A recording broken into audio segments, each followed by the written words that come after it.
Near it for mental health among professional athletes has garnered a lot of attention, especially after the pandemic. And while those concerns are at the forefront, here at home, conversations are underway about supporting young athletes and their mental well-being. News 5's Ashley Portillo joins us live from the U.S. Olympic and Paralympic Museum with a look at the program. Ashley.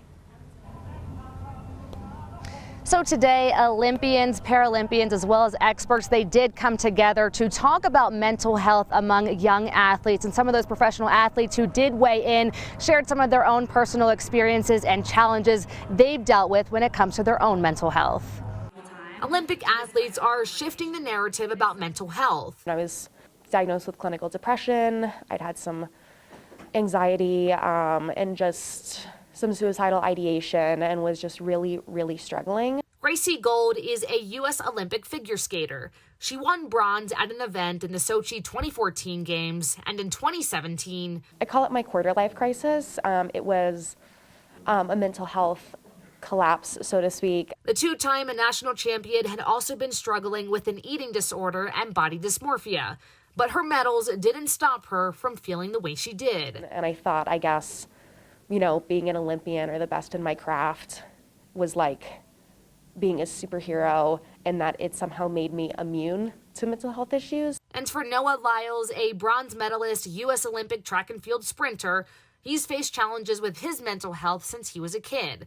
And the past year and a half was no different. I have clinical depression, I also have anxiety. COVID was a rough year, as I think a lot of people would agree. As a child, Lyles also dealt with ADD and dyslexia. That's kind of been a lot of the challenges I've faced, and definitely knowing about my mental strengths and weaknesses have, evolved me into where I am today. But now these athletes want to be a part of the conversation and let young athletes know it's okay to not be okay. Just knowing, that there is no medal or Olympics for suffering in silence the longest. And most importantly, competing is all about having fun. This should just be something that you love to do.